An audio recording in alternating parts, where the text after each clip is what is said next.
like Arlena said, it's a constant evolving process. And I know that I probably will never be perfect at it. But as long as I'm starting to set those boundaries, I can really feel the improvement that it's making.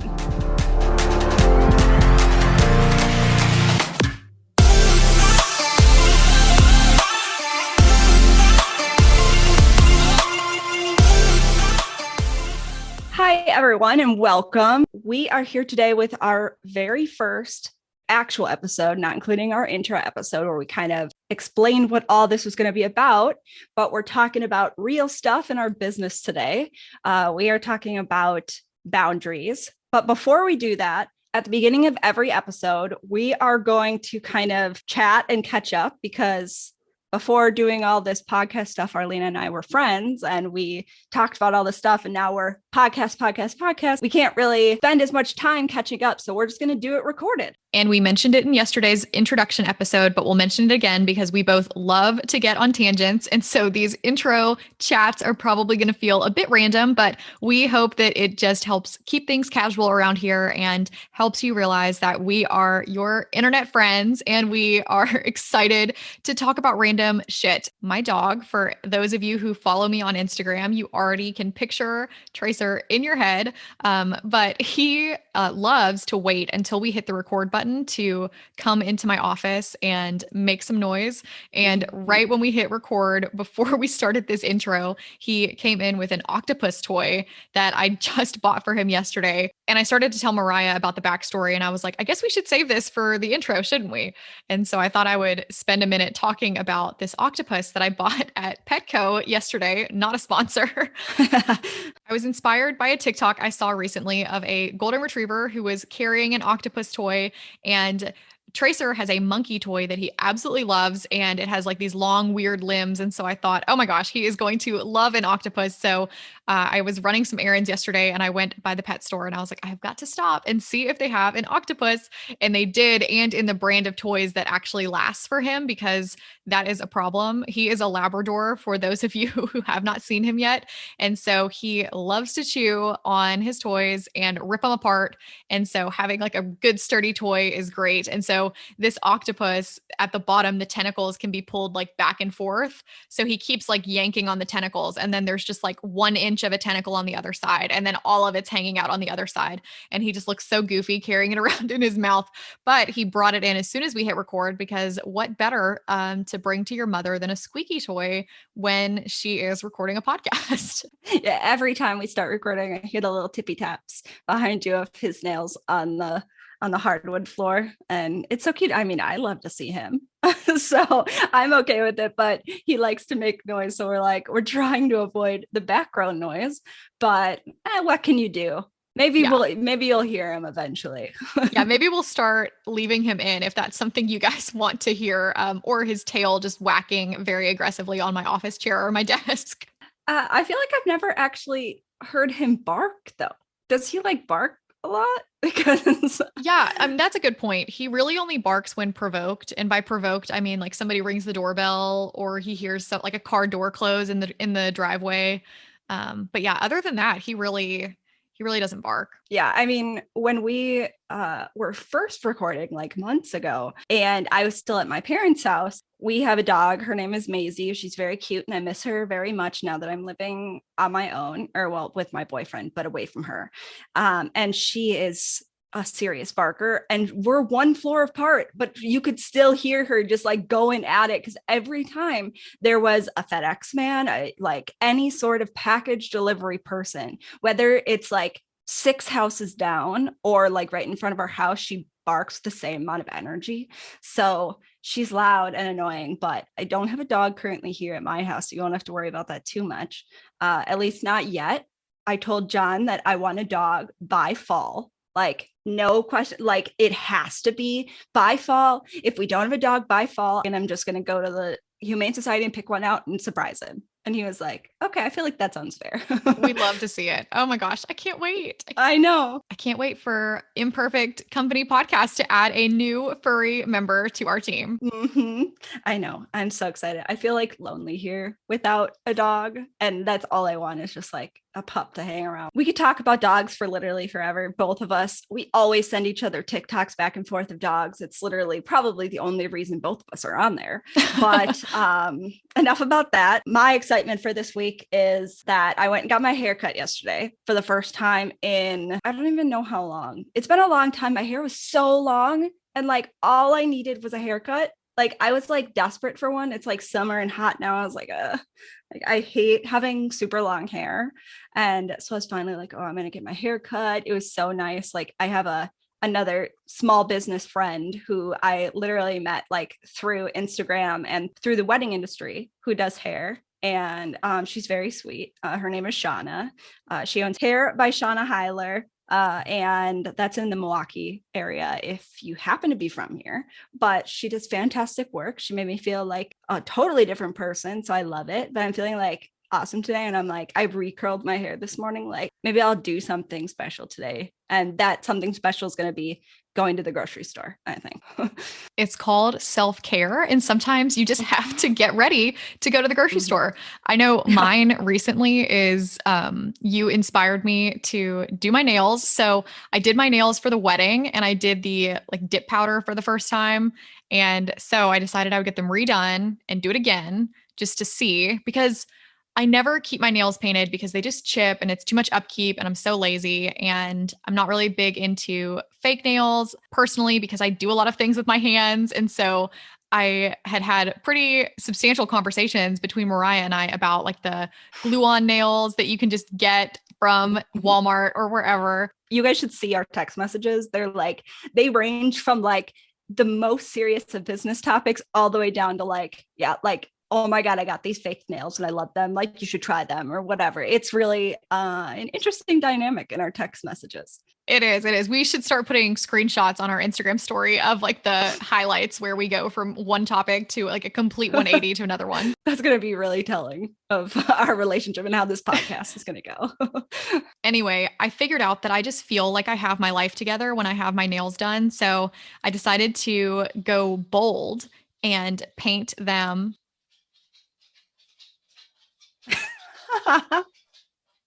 Hi, Tracer. Oh my gosh. I'm not editing this out. Yeah, no, please don't. This is like so perfect. We were just talking about Tracer being like coming in at the best moments. And it's like, as soon as there's like a little bit of silence, he's like, tip tap, I'm going to come in and see my mom.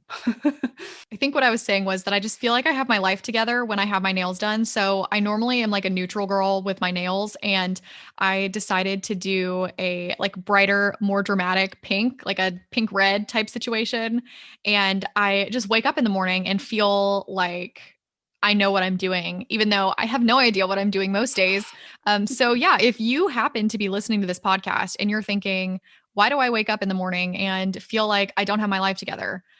Girl, me too. But also consider getting your nails done, because I don't ever get a manicure and I really am feeling myself lately. Mm-hmm. See, we've had so many conversations about this too. Like, can you write off getting your nails done if like all of your videos are showing your hands and things like that? I still haven't asked my accountant, but absolutely. Absolutely. If you're an accountant listening to this episode, feel free to DM us on Instagram. We would love to get varying opinions based on the state or country in which you are from that we can share on our story or on our next episode. Mm-hmm. I hope someone actually does, because I really do want to know that. Well, I feel like this is a perfect place to get into today's topic. We're talking about boundaries. And since Arlena was just brought up self-care, like getting your nails done, all of the things that we were talking about, basically, even dogs are relating to self-care in some way. They're like emotional support animals, but they all relate back to the topic of the day, which is boundaries. So let's get into it.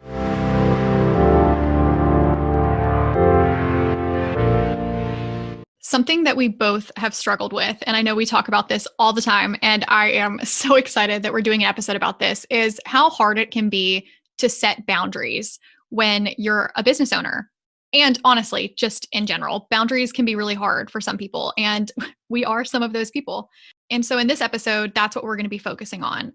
We want to give a disclaimer up front that this episode is not intended to be a substitute for professional advice or mental health treatment of any kind. We cannot emphasize enough that you should seek the advice of your mental health professional or other qualified health providers with any questions you may have regarding your personal mental health struggles. All we're doing is sharing our own experiences and struggles because we think it's important to do so. Y'all know how I am about my definitions, and so I want to start by defining boundaries. And essentially, a boundary just shows where one thing ends and another begins. There are so many different types of boundaries that you could have: physical boundaries, emotional boundaries, mental boundaries, sexual boundaries. But today in this episode, we're going to be talking about specifically more of the physical, emotional, and mental boundaries that come along with owning a business and also working from home in any capacity. Even though some of the examples we're going to give talk about boundaries in relation to other people, whether our loved ones or our customers, we think it's really important for us to mention that boundaries are really all about your relationship with yourself. Healthy boundaries are truly a form of self-care. They help you honor your needs, your goals, your feelings, and your values. In general, poor boundaries lead to resentment, anger, and burnout. And those are all things that we want to try to avoid. And setting healthy boundaries is one of the ways to do that. But when we're talking about setting boundaries, you also have to consider your priorities. And this will be something we'll mention throughout this episode. For me, boundaries are a huge issue in my everyday life and in my business life. So much so that probably half of what I talk to my therapist about is boundaries. Because when it comes to my boundaries, if I don't have clear ones set, my anxiety is so high. Like, I have high anxiety to begin with. It gets pretty bad sometimes, I'm not going to lie. But since working with my therapist over the last 6 to 8 months or so, we've started implementing things in my life, or trying to implement things where I'm setting clearer boundaries. And I've noticed a huge improvement in my mental health since working on those boundaries. And I am not perfect by any means. I am continuously working on these boundaries. I still have times when I email someone back at 1 a.m. and that is not okay for me because that's against my boundaries. But you don't have to be perfect for it to start working for you. The biggest thing is that having time to rest and relax from all major responsibilities, aka your business, is so necessary. And my therapist always tells me, she always says, is there any email that could come in and is really so life or death that you need to see it right away, or can it wait until the next day? And my answer is always, of course not. There's nothing that I could get in my email that is really so important that I need to respond right now. So that means I can set those boundaries at night. So then I do not look at my email because nothing is so important that I need to be taking away from my rest and relaxation time. I relate so hard to checking emails in the middle of the night. And I feel like for me, the first issue is that is a tough boundary for me to enforce. The second issue is that part of the reason that is a tough boundary for me to enforce is the stupid frickin' red bubbles.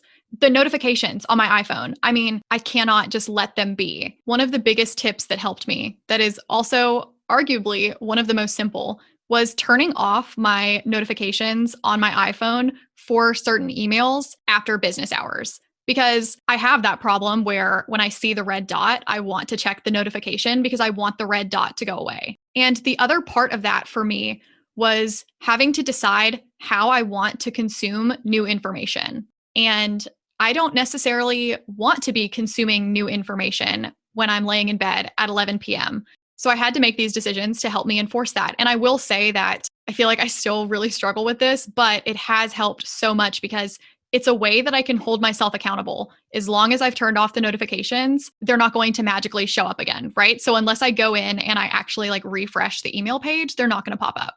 I definitely have a real issue with the red bubbles. I tried turning them off for a little bit, but I ended up, even when they were off, I would mindlessly click on my email app on my phone and just continuously push up to see if there was any new emails. It's the frickin' muscle memory, man. Oh, it's so bad. I've tried so hard. And that's why it's I even put my phone on do not disturb at least from 10 p.m. on. And I still go into my phone and see the things. It's if I could just leave it, then that would be great. But for some reason, I just constantly pick it up. Oh, it's so hard. And as you can hear, I mean, we both are still struggling with this, and it's kind of a constant evolving process. And so that's kind of the other thing to keep in mind as we continue throughout this episode is the importance of showing yourself grace. So if you pick up your phone and out of habit, you start refreshing your email, it doesn't mean that you give up on setting that boundary. It just means that you start over and you try again. And you keep doing that. And then eventually you'll create a new habit. Okay, so the big question you're probably wondering is, how do I set these boundaries and how do I enforce them? The first thing you want to do is you really want to set clear expectations for yourself and for your business. For me, I have to write them down.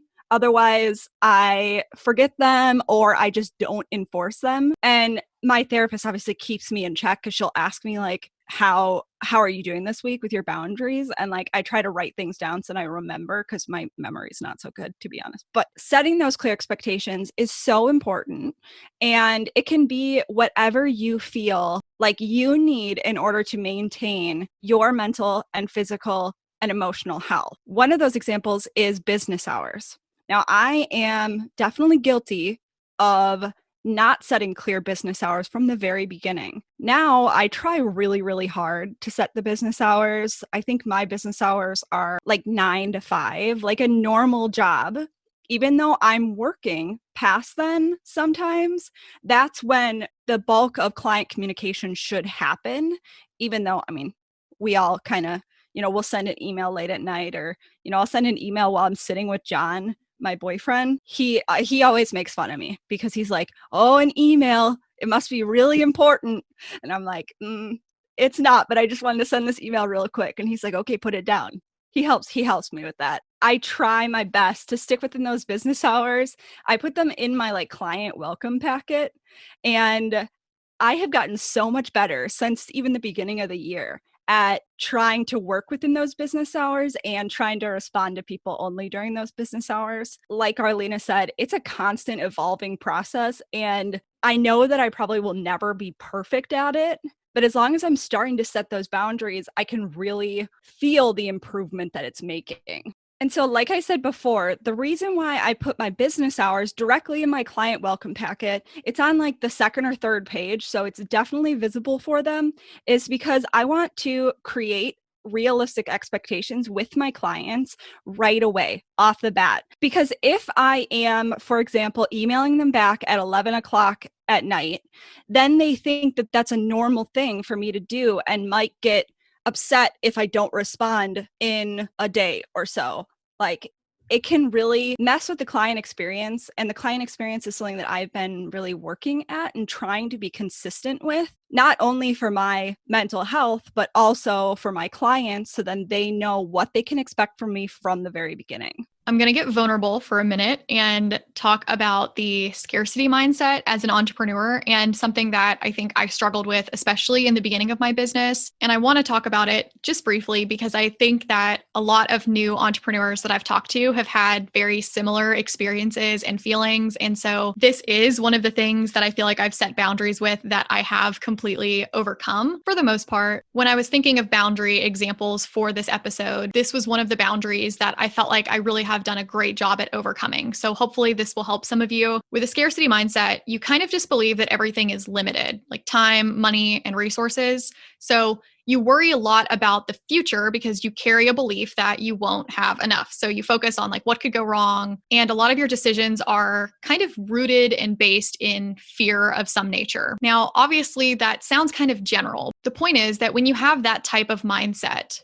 regardless of where in your life you might feel that way, it really breeds, at least for me, it bred a critical inner voice. And honestly, it was something that made me resent myself as a business owner. I defined a scarcity mindset pretty generally, but the way I struggled with it specifically in my business was with custom commissions. The scarcity part really showed up for me when I was drafting pricing for those custom commissions. When I was first starting out and before I ever had a pricing formula and before I ever really understood how to do market research and how to really figure out the value of my time, I was always so stressed out when I was doing pricing by feeling like, okay, well, what if I'm too high and they don't want to buy for me? And then what if this is the only person who reaches out this month for a custom commission and they don't buy for me? So I always felt stressed out about the pricing, and it led to a lot of self-doubt about my pricing, which is why I feel so strongly about the importance of a pricing formula, because then you're not trying to estimate a number. And it takes a lot of experimenting, which I think is part of what helped me feel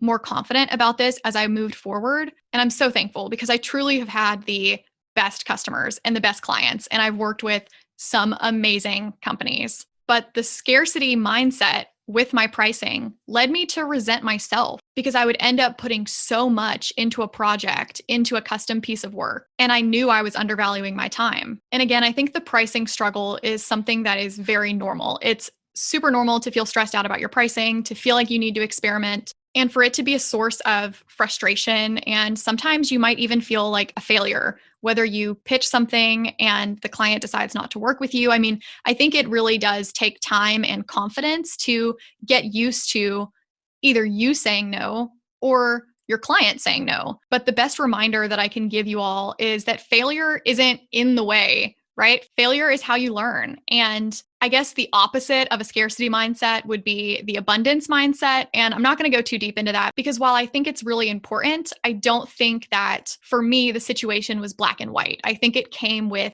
really becoming more secure in myself, and my pricing and my work and my worth helped me completely change my mindset around the issue. I definitely have the same issue because, for example, like I changed my branding pricing. And there's always something in the back of your mind that's like, okay, I'm going to increase my pricing now, and then I'm going to get no clients. I'm already at the max. I shouldn't go up anymore. Even though I felt the need to go up, I was like, there's no way I'm getting any more clients. No one's gonna sign on with me, especially for 6 months from now when I just raised my pricing. But I still had signups. I'm still booked out. I still feel comfortable saying no and limiting myself per month because otherwise I'm going to be way overworked. And I just cannot have that, especially for my mental health. My months are going to be so crazy that I'm not going to have any time for myself. And that is something that I desperately need. That's the boundary that I desperately need. But you need to be able to enforce those boundaries. So you can't be afraid of being assertive when someone is trying to step over those boundaries. You're just reaffirming them and standing up for yourself. And like one of our favorite podcasts, My Favorite Murder, says, fuck politeness. Because your mental health is so important and you really need to be an advocate for yourself first.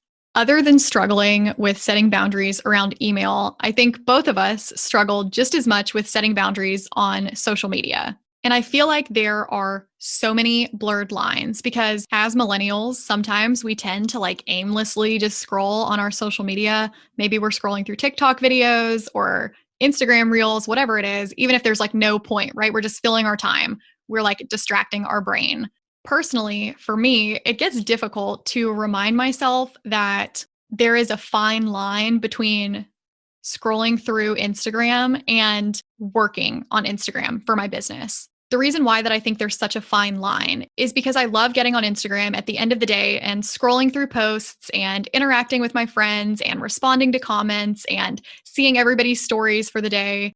And I wouldn't really count that as working for my business because a lot of those are personal relationships that I've developed through my business. However, when I'm scrolling through Instagram, then I see the red bubble on my DMs. And then I might want to respond to that DM. Or a potential customer responded to my story with questions about my product or a service that I offer. And it can be hard to remember that DMs function very similar to emails, although they shouldn't. So most business owners will tell you, like, if you have questions about your order or about a product, like the best way to contact them is via email. And it's because DMs get lost and they get flooded. And it's just so much better to email business owners. But that doesn't stop people from DMing. And so that's been something that I really struggle with is laying in bed at 11 p.m. and answering these DMs that really are similar to work emails. It can be easy for me to get like social media burnout because you probably have personal social media and you have business social media and you're on multiple social media platforms. And so if I'm not intentional in the way that I unplug from those, it ends up resulting in me going like a week without posting on Instagram for my business because I burnt myself out on it. Again, this is something that I feel like I've gotten a lot better with over time and like trying to be more intentional about planning my content and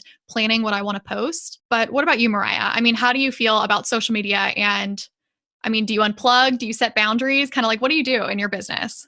I wish I could tell you that I completely unplug a certain percentage of my day, but unfortunately, social media is very addictive.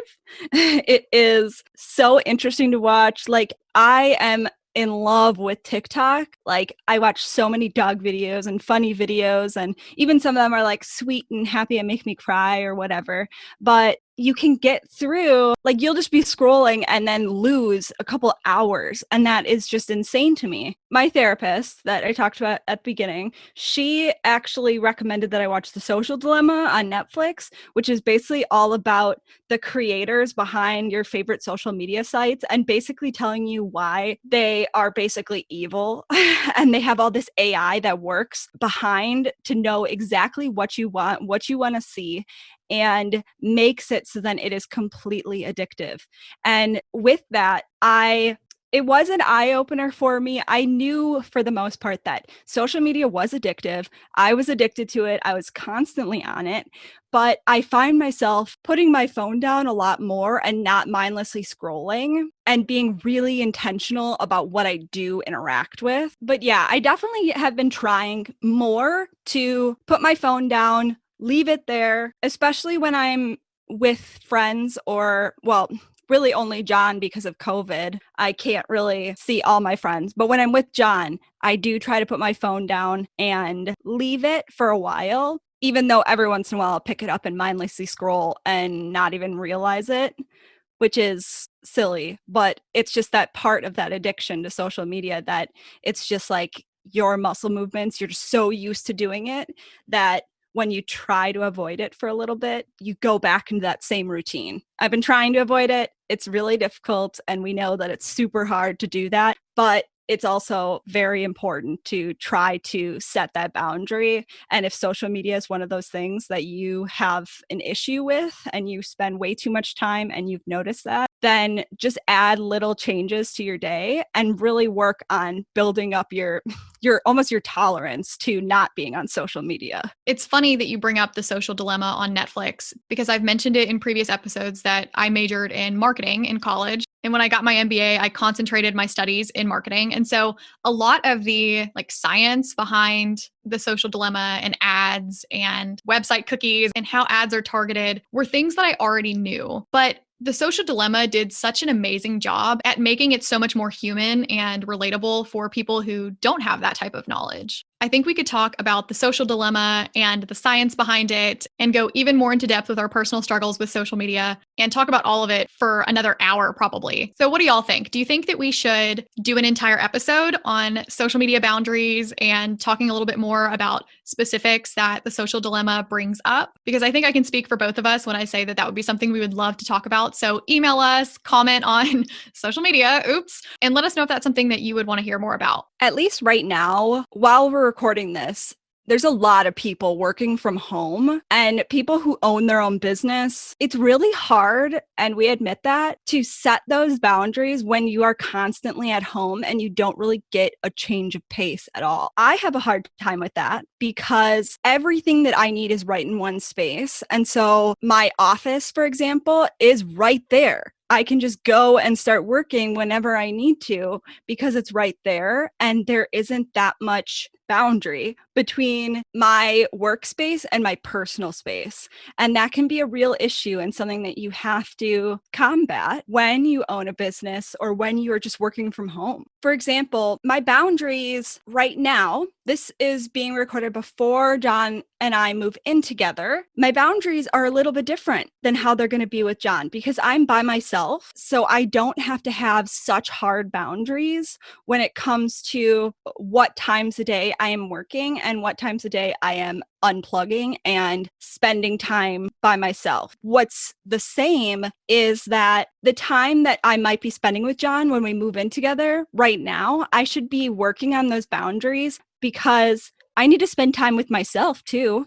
Like that's part of my mental health, and spending time and scheduling that time for myself is so important. And if I didn't have that, I think my anxiety would go off the roof. When we talk about working from home, especially in any capacity, it's important to remember that it can be helpful to think of your boundaries as like a sliding scale. It can be helpful to determine which of your boundaries are hard boundaries and which of your boundaries are soft boundaries. A hard boundary is always enforced. There are no exceptions to that boundary. Whereas a soft boundary is something that's determined by situations. So unlike a hard boundary, a soft boundary isn't always enforced. Another way to define the two might be that a hard boundary is more black and white, and a soft boundary is more of just a gray area.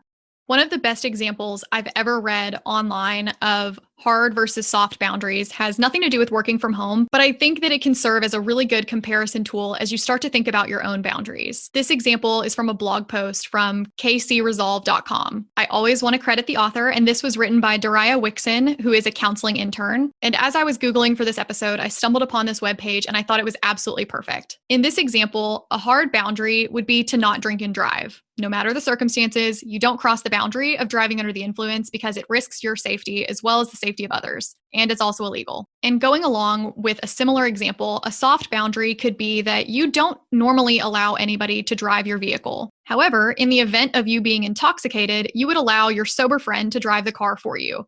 In this circumstance, you cross your boundary of not letting others drive your car to avoid driving under the influence, which is a hard boundary. Again, I thought this comparison was a really great tool as I started to consider my own hard and soft boundaries as it pertains to working from home. To round out the episode, I found a really great graphic that unfortunately I can't find the author of it, but we will link it in the description. And it's just a list of affirmations to not only set your boundaries, but also enforce them. The graphic says, "What do boundaries feel like? It is not my job to fix others.